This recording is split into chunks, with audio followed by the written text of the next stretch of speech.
Okay then, I'm going on the trip with my mom. You stay here, okay? I was shocked and couldn't say a word.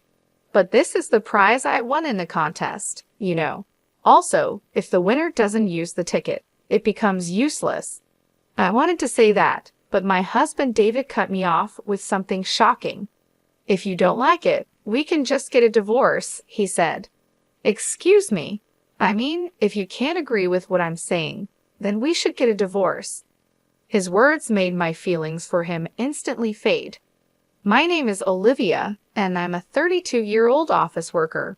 I went to an all-girls school from middle school through university and started working without really talking to men. I was so busy with work that I never had time to fall in love. Suddenly, I was 27 and still single. Thinking this was not right, a friend set me up on a blind date. That's how I met my first boyfriend, who was a freelancer but lied about being an office worker. After we started dating, he lost his job and seemed ready to rely on me for everything. I ended things as soon as I could. After that experience, I became even more cautious about men and found it hard to trust them. So I reached 40 without any serious relationships. My parents were even more worried about me than I was. Both my parents had already been married for several years by the time they were my age, so they were quite eager for me to settle down as well. Back then, most people got married by 24, but nowadays it's common to marry later, even in your 40s. My dad started bringing me several arranged marriage proposals, saying he'd find someone for me since I didn't have a boyfriend. At first, I rejected all the offers, but over time, I felt bad for continuously saying no to what my dad suggested. I could tell that my parents, who wanted nothing but happiness for their only daughter, were getting impatient.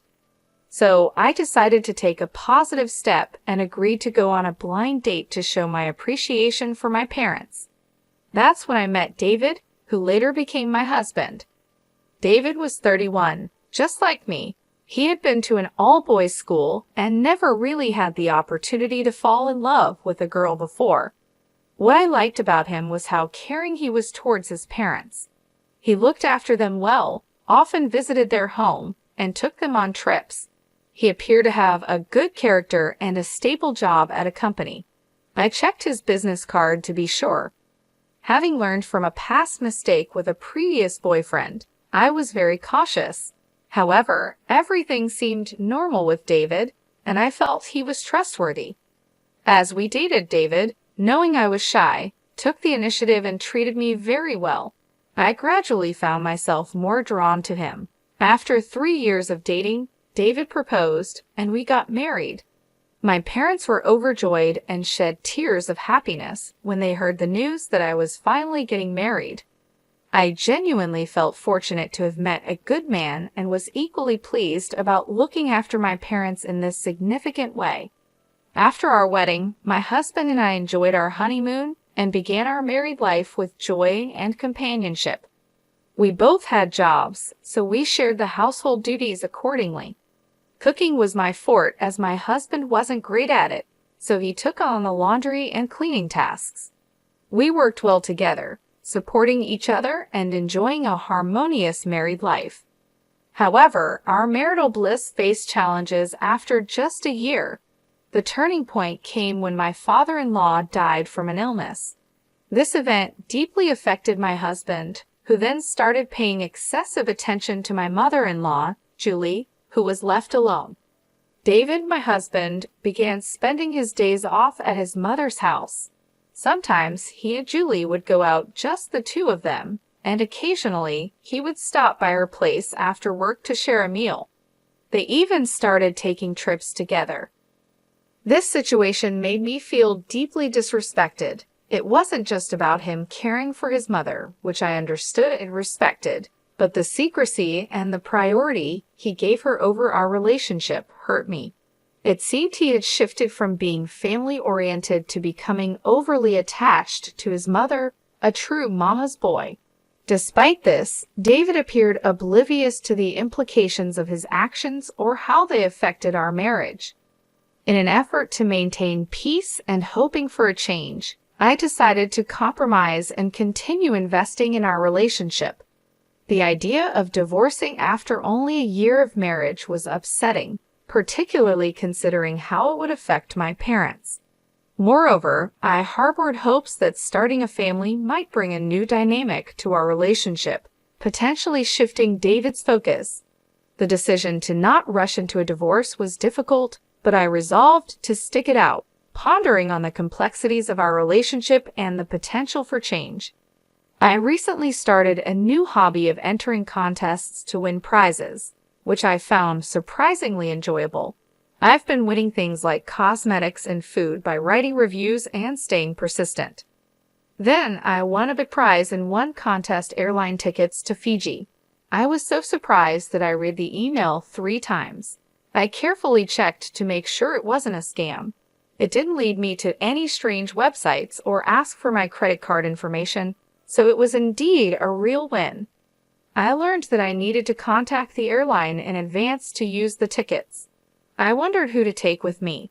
My husband had just gone to New Hampshire with Julie. I thought about asking my friends or my parents. Eventually, I decided to give the tickets to my parents so they could enjoy the trip. I went to my parents' house to tell them about it. It's been years since we traveled abroad. "Are you sure about this?" my dad asked. "You won this, Olivia." "It's okay. Don't worry about it. I want to treat you guys this time," I said. They were happy, but then my dad noticed something in the ticket's conditions. "This ticket is only valid for the person who won it and can't be transferred or sold," he read. "What? Does that mean I can't give it to you both?" I asked. "Yeah, it seems so," he replied. "Oh well, it can't be helped," my mom said. "You won it, honey, so why don't you go with David?" Since my parents suggested it, I decided to go with my husband. When I returned home from my parents' house that night, I found a woman's coat by the front door. It looked familiar, yes, it was Julie's coat. When I entered the living room, I saw Julie watching TV. "Oh, Olivia, did you just get home? It's your day off? So what kept you out so late?" she asked. "Oh, I didn't know you were here, Julie," I replied. "What are you implying? Is it wrong for me to visit my son's house?" she said. "No, it's not," I answered. "Julie seemed nicer to me when my father-in-law was still alive. Since he passed, she has been very strict and cold towards me." "What's this? What did you buy?" Julie noticed the bag I was carrying. "It's nothing," I said. "Just show it to me," she demanded. "Why?" I asked. "Just show it," she insisted, and then she snatched the bag from me. "Fiji, are you just treating yourself? What are you doing with David's money?" "What are you talking about? I've never depended on David's money," I said. "I won a pair of travel tickets in a contest, so I thought I would go on the trip with my husband." "Oh, really? A prize, huh?" Julie's mood suddenly changed, and she got excited. I had a bad feeling about this. Then my husband came into the living room, fresh from a bath. "Oh, Olivia, welcome back. What's wrong?" he asked, hearing his mother's excited voice from the bath. "David, listen. Olivia won a trip to Fiji in a contest," Julie told him. "Wow, that's great," he said. "Yeah, I added, so I decided I'd go with you, David. I even bought a guidebook for it." "How many people can go on that trip?" he asked. "It's just 2 tickets, so it would be just us," I replied. David was silent for a moment, glancing at Julie. She was looking at him with wide eyes, like a dog hoping to be fed. "Okay, well then, I'm going to go on the trip with my mom. You stayed home, okay?" he said. I was completely speechless. I couldn't believe David was so attached to his mom. "This is what I won from the contest, you know," I reminded him. "So what? We're a couple, so what's yours is mine, right? And what's mine is my mom's," he replied. What kind of logic is that? I thought. No way. Besides, you and Julie just went on a trip a few weeks ago. That trip doesn't relate to this one. I paid for that, and it was within the country, he argued. I haven't been on an overseas trip in years. I'm so excited, Julie chimed in, already planning the trip. Hey, I didn't even agree that you two would be the ones going. Besides, the ticket would be invalid if I'm not there, I tried to say, but David cut me off with something shocking. If you don't like it, then we can just get a divorce, he said. Excuse me? I said, if you can't listen and follow what I say, then we'll get a divorce. I never thought he would say something like that. Instantly, my affection for him cooled. Do whatever you want, I told him.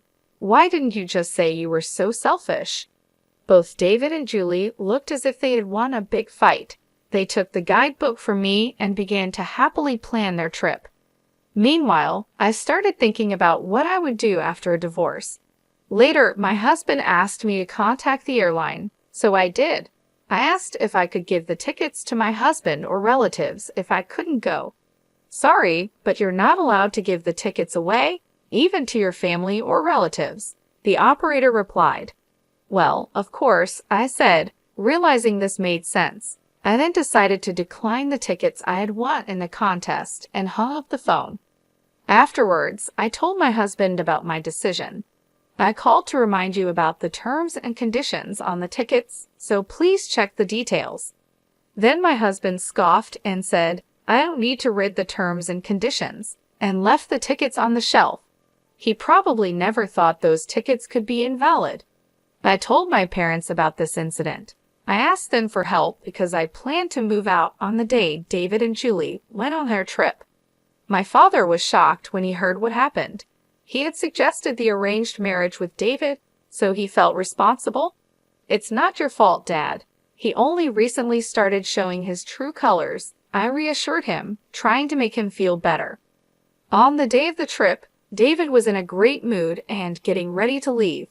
Well, I'm off then. Take care of the house while I'm gone, he said with a big grin. Yeah, have fun, I replied with a big smile, surprising him. As soon as he left, my parents arrived to help me move.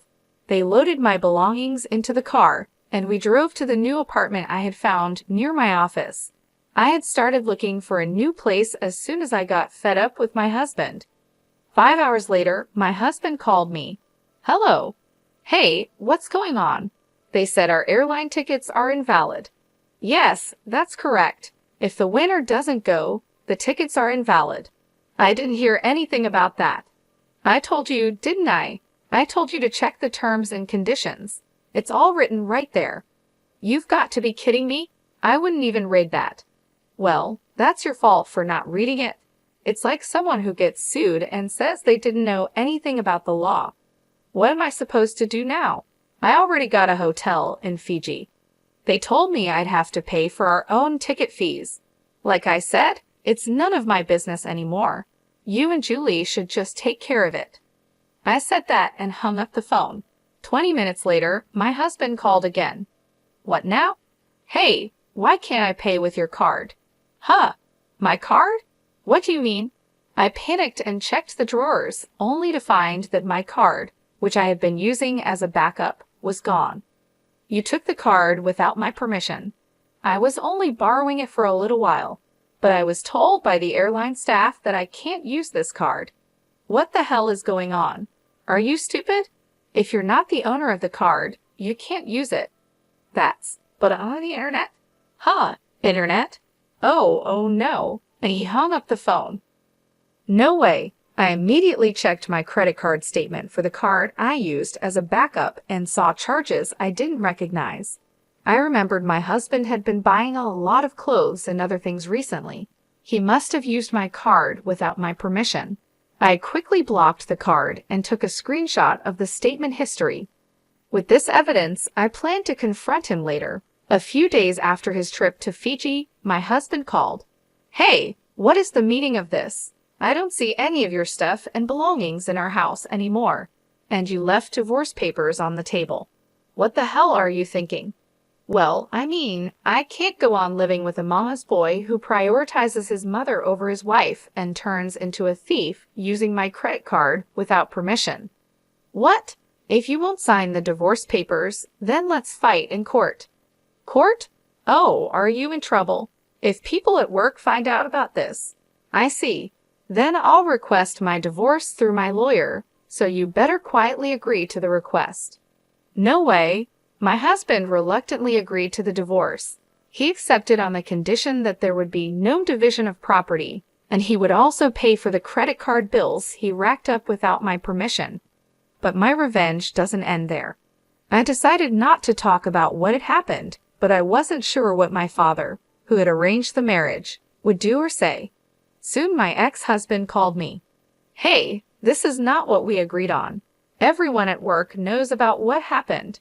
Now, they talk about me behind my back, and I'm known as a mama's boy and a thief. I can't hold my head high in my company anymore." "Oh, what a pity," I replied, but I hadn't told anyone about this. "Did you forget that so many people were involved in our marriage?" he asked. "Yes, our marriage was arranged through connections. My father, a general manager, and my ex-husband's boss, a department head, were good friends.